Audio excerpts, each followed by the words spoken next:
Bismillahirrahmanirrahim. Assalamualaikum warahmatullahi wabarakatuh.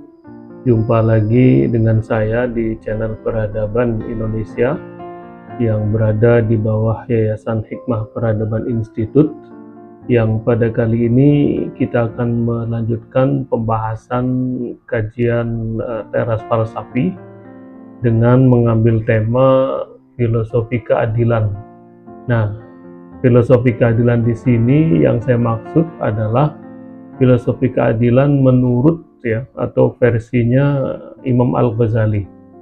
Karena ternyata seorang Al-Ghazali itu dikenal tidak hanya sebagai seorang ulama dan atau ilmuwan, tetapi beliau juga dikenal dengan seorang negarawan. Nah, sebagaimana juga pada kali ini atau pada waktu-waktu terakhir ini banyak sekali tema-tema ataupun persoalan kehidupan yang seringkali mewarnai kehidupan kita sehari-hari, baik itu di tingkatan rumah tangga ataupun kehidupan keseharian, maupun mungkin tingkat lokal maupun nasional, bahkan internasional atau dunia, itu banyak sekali diwarnai dengan aspek dari keadilan. Nah, sehingga saya tergelitik untuk mengungkap beberapa mungkin konsep atau mungkin bisa dikatakan juga sebagai prinsip-prinsip keadilan yang tentunya dimiliki oleh seorang Al-Ghazali. Nah, yang mungkin perlu saya sampaikan di sini adalah kenapa Al-Ghazali itu juga memiliki konsep atau teori keadilan yang pernah diutarakan dalam satu bukunya yang sebenarnya sangat terkenal cuma mungkin untuk kalangan tertentu atau sebagian kalangan belum mengenalnya, yaitu buku atau kitab At-Tibru fi Nasihatul Muluk, atau ada sebagian juga yang membacanya At-Tibru fi Nasihatil Muluk, yaitu sebuah buku atau kitab yang berisikan nasihat-nasihat tentang bagaimana seorang penguasa, bagaimana seorang pemimpin, bagaimana seorang raja ataupun pimpinan dari suatu komunitas Nah, pada saat itu beliau memang diangkat sebagai seorang mentor seorang penasehat dari seorang raja Nizamul Muluk pada zaman Saljuk Zaman Saljuk itu mungkin kurang lebih hampir sezaman dengan Bani Abbasiyah, tapi di Bani Abbasiyah yang menjelang akhir Nah, saya tidak membahas tentang perjalanan sejarahnya karena itu akan memakan waktu yang cukup panjang, tapi saya akan lebih fokus di sini menyampaikan beberapa teori-teorinya atau konsep-konsepnya tentang satu keadilan atau mungkin dalam bahasa akademiknya juga sering disebut dengan keadilan sosial. Nah, tentunya karena ini adalah teras falsafi atau kajian yang bersifat filosofi saya akan memulainya dari pendekatan ontologis, lalu kemudian epistemologis, dan terakhir adalah aksiologis. Nah, secara ontologis tentunya kita semuanya mengetahui bahwa adil itu adalah menempatkan segala sesuatu itu pada tempatnya atau memberikan hak kepada yang berhak tanpa pengurangan atau kelebihan. Nah, serta juga bersikap seimbang atau proporsional sesuai dengan aturan. Nah, itu kurang lebih hakikat dari satu bentuk keadilan Nah, lalu bagaimana dengan epistemologinya atau secara batasan ilmu pengetahuan tentang adil itu? Bahwa secara epistemologi tentunya bahwa adil itu adalah suatu nilai atau suatu sikap yang sebenarnya sikap yang sangat universal sangat umum yang selalu menjadi rujukan atau aturan ataupun hukum yang selalu digunakan oleh manusia dari zaman ke zaman. Nah, itu.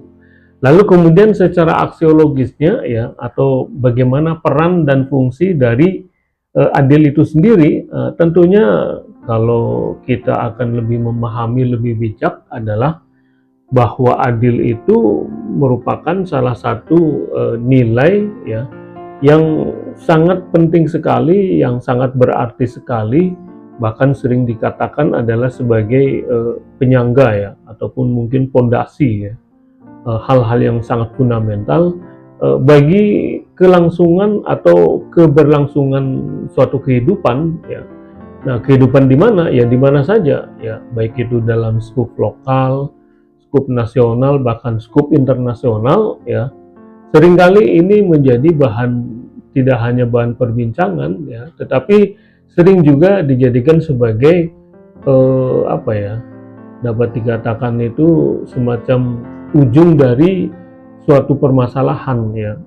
Jadi yang sering terjadi itu baik itu konflik ya, ataupun peperangan, ataupun mungkin kejahatan sekalipun ya, atau mungkin yang sering kali terjadi di kehidupan masyarakat kita sehari-hari seperti ketimpangan sosial, perselisihan ya, dan berbagai macam persoalan-persoalan kehidupan, biasanya itu banyak sekali yang berujung pada ketiadaannya keadilan. Nah, oleh karena itu seringkali orang atau banyak kalangan yang selalu mendengung-dengungkan bagaimana caranya untuk menegakkan satu keadilan. Bahkan sering kita mendengar ya, ataupun mengamati bagaimana nilai keadilan itu akan terus diusung, akan terus dibahas, akan terus didiskusikan, akan terus diperjuangkan, dan seterusnya dan seterusnya. Nah, kita tidak akan membahas tentang bagaimana polemik keadilan itu sendiri ya, baik itu yang ada di tingkat lokal, nasional maupun internasional. Tapi di sini saya akan mengupas atau membahas beberapa prinsip ya, beberapa pakem keadilan versi Al-Ghazali itu. Nah, kenapa? Karena beliau pernah menulis dalam satu bukunya yang tadi saya singgung ya, itu cukup banyak orang kalangan akademisi maupun kalangan umum ya sering untuk menyadurnya atau menjadikan sandarannya. Nah, salah satunya adalah dia mengatakan bahwa keadilan seorang, baik itu seorang pemimpin atau penguasa, itu sebenarnya berakar ya dan berasal dari dirinya sendiri. Nah, dari diri sendirinya itulah yang akhirnya kemudian sikap atau sifat ya atau nilai adil itu merembet ya, mempengaruhi ya, menjalar ke dirinya sendiri, lalu kemudian ke anggota keluarganya, kemudian ke orang terdekatnya, kemudian ke orang-orang yang bekerja dengan dirinya dan di sekitarnya, bahkan ke orang-orang yang tinggal dekat dengan dirinya. Nah, sehingga dengan kata lain, saya ingin menyampaikan di sini bahwa Al-Ghazali itu sangat menekankan bahwa mustahil wujudnya seorang pemimpin yang adil, mustahil terwujudnya seorang penguasa yang adil kalau dia itu sendiri belum melakukan dalam dirinya, dalam keluarganya, dengan orang terdekatnya, dengan orang yang bekerja di sekitarnya, atau kita bisa melihat bagaimana kita akan meninjau, memotret apakah diri seorang penguasa atau pemimpin itu berlaku adil. Ya, bisa dilihat dari diri penguasa itu, diri pemimpin itu memperlakukan keluarganya, orang sekitarnya, orang terdekatnya. Nah, kurang lebih seperti itu ya.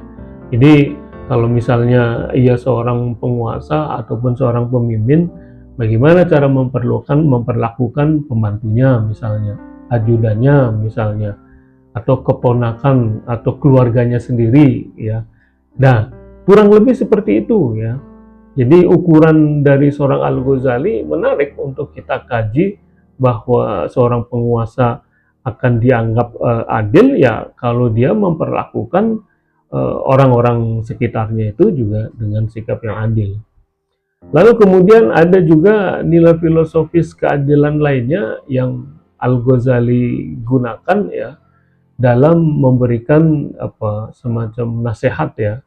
Karena dalam kitab tersebut, buku tersebut sebenarnya berisikan sebuah guidance ya, pedoman bagi seorang penguasa. Bahwa seorang penguasa, ia mengatakan adil itu adalah memperlakukan dirinya seperti diri rakyatnya. Nah, ini yang mungkin menarik untuk kita kita telisik sejenak ya, bahwa seorang penguasa itu idealnya adalah dia selalu hadir dalam kehidupan sehari-hari rakyatnya. Sehingga kenapa? Sehingga ia akan bisa mampu merasa dirinya sebagai seorang rakyat. Nah, kenapa itu harus dilakukan oleh seorang penguasa?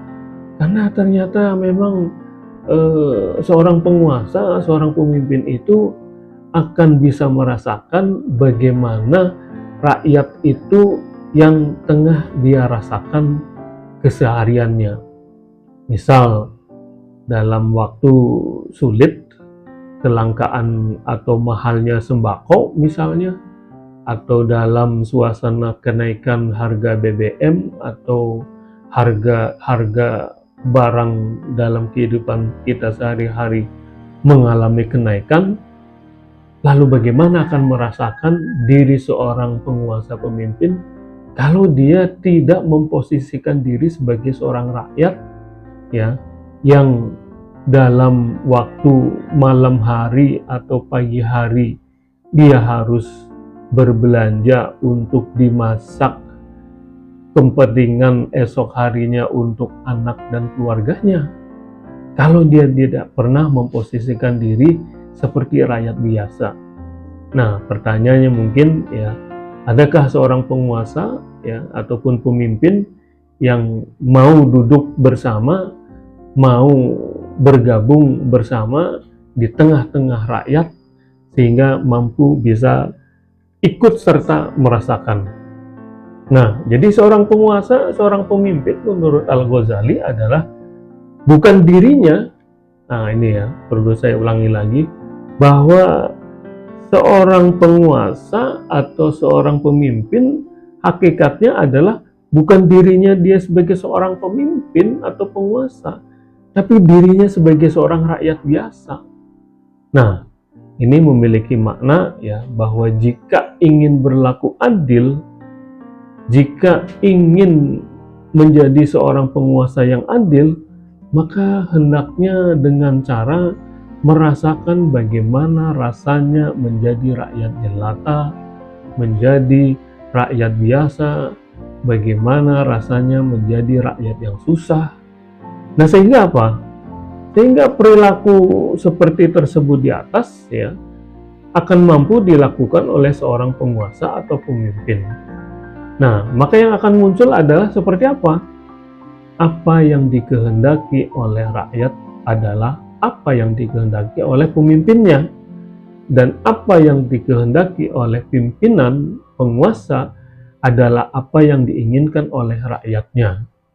Nah, itulah adil menurut Al-Ghazali, bahwa perasaan diri seorang pemimpin atau penguasa itu ya perasaan yang juga dirasakan, dialami oleh rakyat biasa, baru dia akan mampu berlaku adil.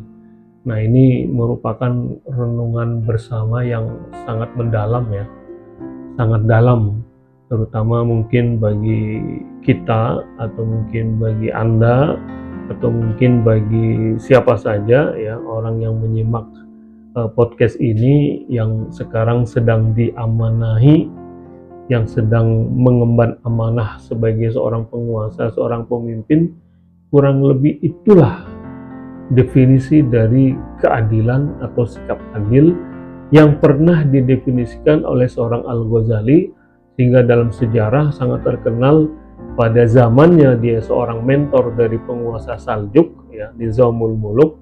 Tercatat dalam sejarah dunia, dia pernah mewujudkan suatu kehidupan yang aman, damai, sejahtera, maju. Nah, berdasarkan teori-teorinya ini. Nah, baik. Kemudian ada juga konsep lainnya yang menurut saya ya sangat-sangat menarik untuk kita renungkan bersama.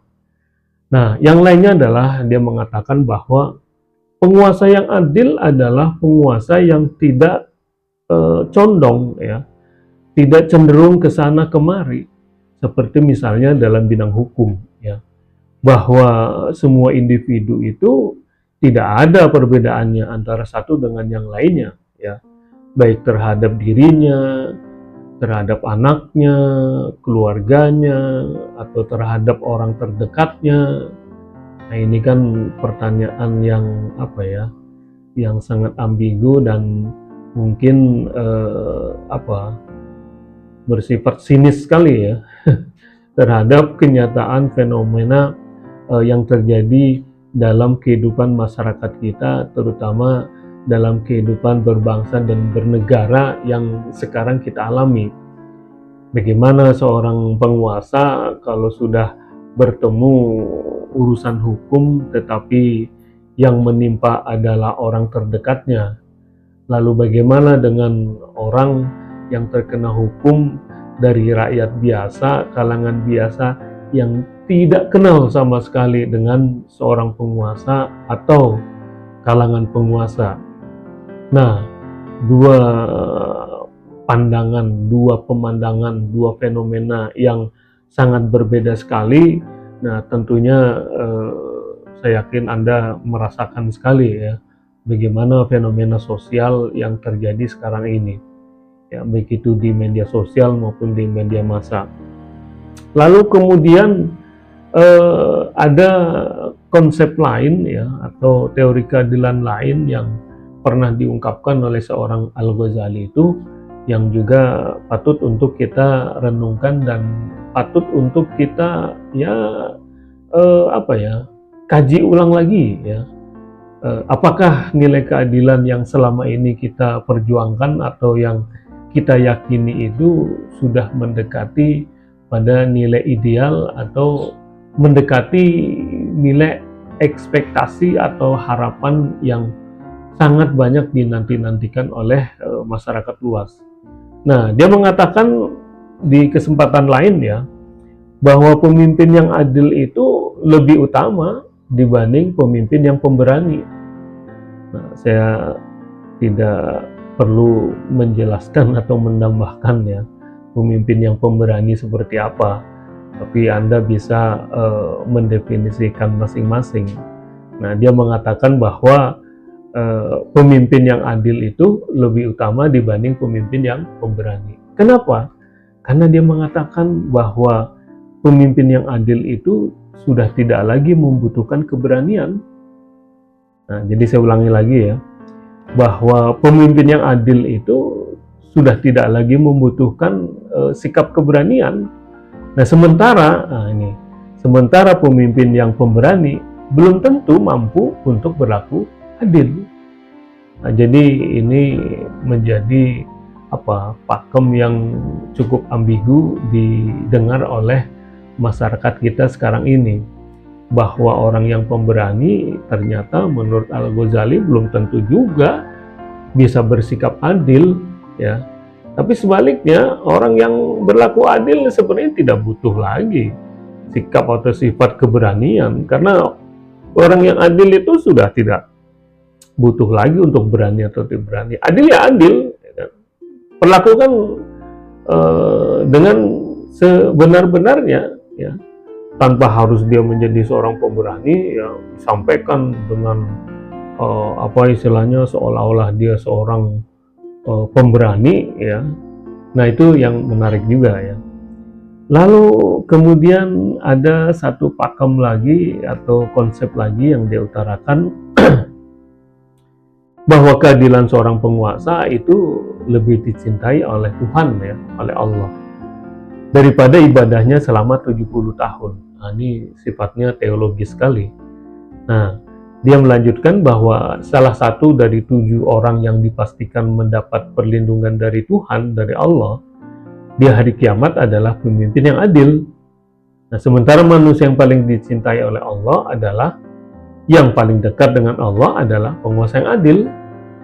Nah, adapun penguasa yang paling dibenci dan jauh dari Allah adalah penguasa yang bimbang. Ya, sementara ganjaran atau pahala seorang penguasa yang adil, dia menyebutkan ya, itu sebanyak ganjaran dari seluruh rakyatnya. Dan tiap kali dia melaksanakan sholat seorang penguasa yang adil, itu sama dengan sholat 70.000 kali sholat. Nah, ini sifatnya teologis sekali ya. Nah, baik, walaupun demikian, saya mengatakan bagaimanapun dengan kebanyakan manusia biasa atau rakyat kita yang biasa-biasa ini ya, penguasa itu adalah manusia pilihan ya. Nah, dengan kata lain, tidak mungkin semua rakyat atau sebagian rakyat itu akan bisa mencapainya. Nah, sehingga dengan kata lain saya ingin mengatakan ya bahwa hidup itu tidak juga harus menjadi seorang pemimpin. Dalam hidup kita ini tidak semuanya juga harus menjadi seorang pahlawan misalnya. Kan seperti itu ya kurang lebih. Nah, lalu bagaimana hidup itu ya? Tentunya dalam menjalani kehidupan kita yang normal sehari-hari bagi masyarakat biasa ya tidak juga harus menjadi seorang pejabat atau penguasa ya. Kan yang terpenting adalah bagaimana hidup kita itu menjadi orang yang baik. Kan minimal itu. Nah, kalaupun misalnya kita tidak menjadi orang yang baik, setidaknya kita tidak mengganggu orang lain. Nah, itu ya yang mungkin perlu kita garis bawahi. Karena betapapun hebatnya seorang ya, betapapun tingginya seseorang memiliki jabatan ya, jika tidak memberikan manfaat atau kebaikan pada diri orang lain ya, lalu apa faedahnya dan manfaatnya ya? Ya kecuali hanya terhadap mereka orang-orang terdekatnya saja kan. Nah, terlebih lagi jika seorang penguasa yang suka membenci atau mungkin bahkan suka berbuat curang terhadap orang yang mungkin dianggap jauh dari lingkarannya misalnya.